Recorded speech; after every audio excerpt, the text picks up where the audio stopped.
अस्सलाम वालेकुम दोस्तों। तो मैंने आप लोगों को टेबल के बारे में बताया था कि आप इंसर्ट में जाकर एक टेबल को आप किस तरह ले सकते हो और आप उस टेबल में किस तरह आप उस टेबल को डिज़ाइन कर सकते हो। तो अब इस वीडियो में मैं आप लोगों को लेआउट के बारे में बताऊंगा कि आप टेबल टूल्स लेआउट के बारे में आप क्या कर सकते हो, कि लेआउट में आप क्या कर सकते हो। तो लेआउट में हमारे पास सबसे पहला ऑप्शन आ रहा है सेलेक्ट का। सेलेक्ट से हम ये कर सकते हैं कि अगर मैं माउस का कर्सर मैंने यहाँ रखा है और मैं सेलेक्ट पर जाकर सेलेक्ट सेल करूँ तो जहाँ पर मैंने माउस का कर्सर रखा था वो एरिया हमारा वो सेल सेलेक्ट हो जाएगा। अगर मैंने यहाँ पर माउस का कर्सर रखा और मैं सेलेक्ट पर जाकर कॉलम पर क्लिक करूँ तो मेरा जहाँ पर मैंने माउस का कर्सर रखा था वो पूरा कॉलम मेरा सेलेक्ट हो गया। और अगर मैंने यहाँ पर माउस का कर्सर रखा और रो पर क्लिक किया तो मैंने पूरा रो सेलेक्ट हो गया और जहाँ पर मैं सेलेक्ट टेबल करूँ तो मेरा पूरा टेबल सेलेक्ट हो सकता है। अब इसके बाद हमारे पास आ रहा है view grid lines. View grid lines हम क्या काम कर सकते हैं, ये तब काम करेगा जब आपके ऊपर इस टेबल का बॉर्डर नहीं होंगे। अब हम यहाँ पर जाते हैं, इस टेबल के बॉर्डर को हम नो बॉर्डर करते हैं। तो अब आप अगर लेआउट में जाओगे तो यहाँ पर व्यू ग्रिड लाइंस करोगे तो ये देखो आपको दिखाई दे रहे होंगे कि यहाँ पर हमारे पास ग्रिड लाइंस आ गए। अगर आपको नहीं चाहिए तो आप यहाँ पर क्लिक कर दो तो वो ग्रिड लाइंस आपसे चले जाएंगे। और अब हम वापस से अपने बॉर्डर्स लाएंगे तो हमने वापस बॉर्डर लाए। अब लेआउट में हमारे पास अगला जो ऑप्शन आ रहा है वो है प्रॉपर्टीज़ का ऑप्शन आ रहा है। तो प्रॉपर्टीज़ पर अगर हम क्लिक करेंगे तो यहाँ पर ये आपको बता रहा है कि आपने टेबल के जो प्रॉपर्टीज़ है वो आपने किस तरह रखना है, टेबल का साइज़ किस तरह रखना हुआ है, टेबल्स को आपने लेफ्ट में रखा हुआ है, सेंटर में रखना है, टेबल्स को आपने राइट में रखना है, वो आपके ऊपर डिपेंड कर रहा है कि आपने किस तरह टेबल को डिज़ाइन करना है। इसके बाद हमारे पास रो आ रहा है कि रो का आपने हाइट कितना रखा है, वेट कितना रखा है, इस तरह कॉलम का भी, सेल का भी और जितने का भी ये भी है, ये आपके ऊपर आप प्रॉपर्टीज़ है, आप इसमें आसानी से काम कर सकते हो। इसके बाद हमारे पास अगला ऑप्शन जो आ रहा है वो टेबल यानी ड्रा टेबल का आ रहा है। हम एक टेबल को किस तरह ड्रा कर सकते हैं, यहाँ पर अगर मैंने ड्रा टेबल पर क्लिक कर दिया और यहाँ से मैं आसानी से एक टेबल को ड्रा कर सकता हूँ। ये देख सकते हो आप लोग कि मैंने अपने डिज़ाइन का टेबल मैंने किस तरह ड्रा करना है, यहाँ पर आप आसानी से ड्रा कर सकते हो। मैंने कुछ इस तरह का टेबल ड्रा किया, देख सकते हो आप लोग।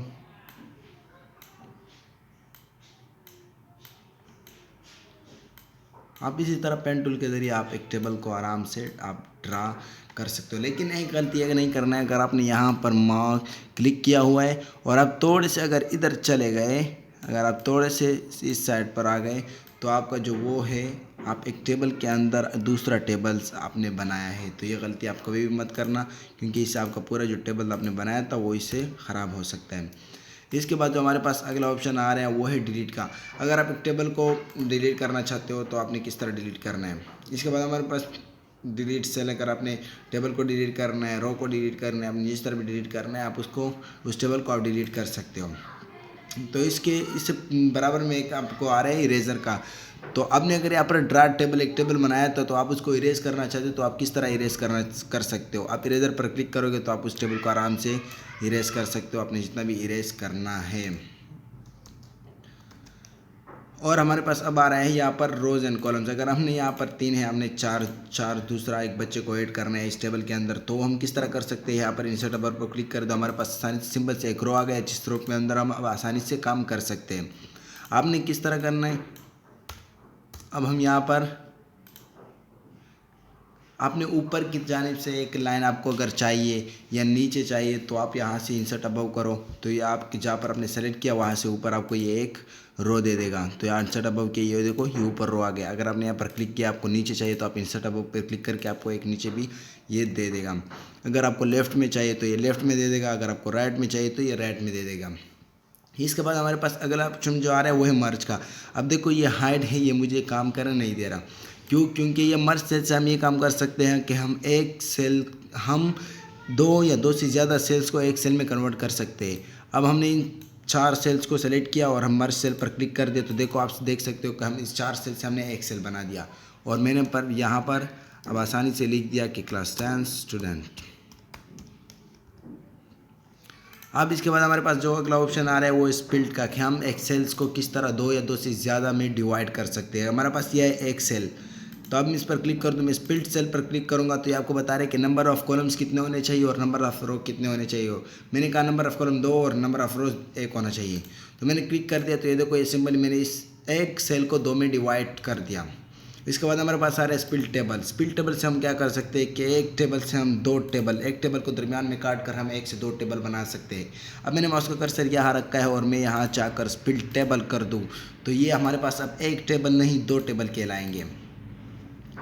इस तरह आप एक टेबल को 2 टेबल में डिवाइड कर सकते हो। ऑटो फिट से हम ये कर सकते हैं कि हमारे पास जो बेकार एरिया है ये वाला यहाँ से लेकर यहाँ तक जो एरिया है इसको हम कैसे ख़त्म करें।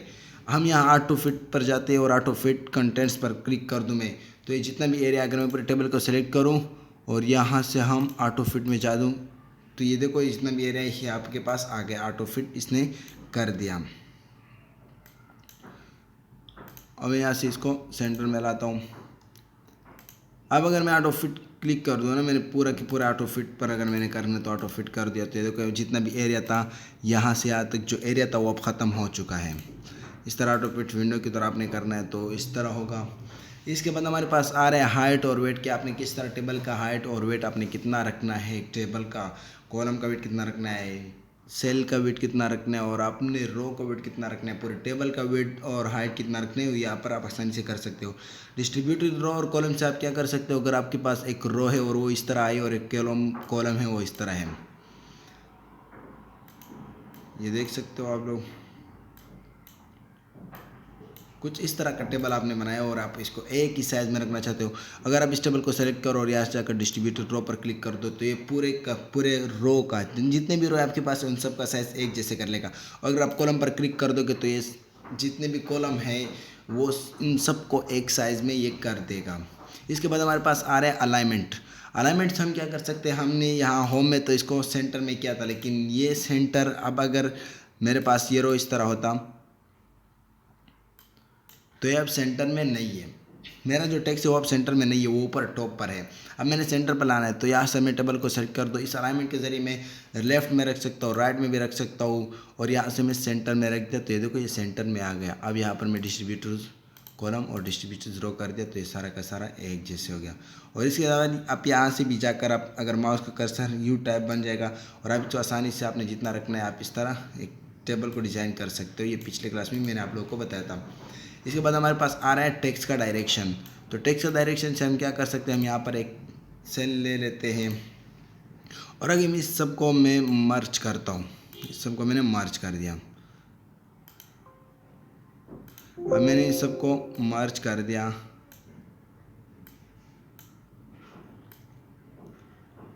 और आप हाथ से भी इस माउस के कर्सर से भी आप मतलब आप इस तरह के आपने किस तरह इसको एक सेल को आपने किस तरह डिज़ाइन करना है। अब मैंने यहाँ पर लिख दिया कि ब्रेक। अब इस ब्रेक से हम टेक्स्ट डायरेक्शन किस तरह रखना चाहते हैं, हमने यहाँ पर जाकर अलाइनमेंट से इसको हमने सेंटर में कर दिया। टेक्स्ट का डायरेक्शन आपने इस तरह रखना है, इस तरह 3 डायरेक्शन हमारे पास, सीधा और ऊपर से नीचे, नीचे से ऊपर, ये 3 डायरेक्शन है हमारे पास। ये 3 डायरेक्शन यहाँ पर काम करते हैं। इसके बाद सेल मर्जन का ऑप्शन आ रहा है। सेल मर्जन से हम क्या कर सकते हैं, एक सेल को मर्ज कर सकते हैं, उसका हाइट उतना, उसका वेट कितना हो।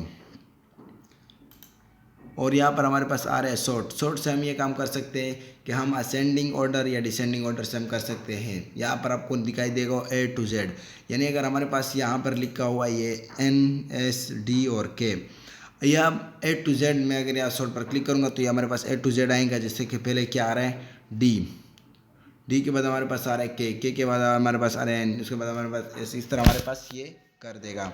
और अगर आपको 1 2 3 है तो यहाँ पर पास देखो 1 2 3 है, अगर मैं डिसेंडिंग ऑर्डर पर कर दूँ तो 3 2 1 ये कर देगा। इसके बाद हमारे पास आ रहा है कन्वर्ट टू टेक्स्ट का ऑप्शन। कन्वर्ट टू टेक्स्ट से हम क्या कर सकते हैं, अगर मैंने इस टेबल को सेलेक्ट किया हुआ है और मैं यहाँ से जाकर इसको कन्वर्ट टू टेक्स्ट कर दूँ और ओके कर दूँ तो ये सिंपल मैंने जितना भी डिज़ाइन किया था वो सारा के सारा टेक्स्ट में आप कन्वर्ट हो गया। आप इस तरह आप एक टेबल को टेक्स्ट में कन्वर्ट कर सकते हो। अब हमने आखिरी ऑप्शन है हमारे पास वो है फार्मूला से हम क्या कर सकते हैं कि हम जितने भी सेल है ये हमारा तब काम आएगा जब एक मार्कशीट तैयार करते हैं हम एक वर्ड के अंदर, या कुछ और ऐसे काम करने हैं जिसको हमने जमा या माइनस करना है। तो उस फार्मूले के ज़रिए हम सम या सब्ट्रैक्ट लिख कर हम यहाँ पर आसानी से उसको प्लस ऐड या सब्ट्रैक्ट हम कर सकते हैं। तो आज की वीडियो अगर अच्छी लगी तो लाइक और सब्सक्राइब ज़रूर करना। जो लोग चैनल पर नए हैं उस चैनल को सब्सक्राइब ज़रूर करिए।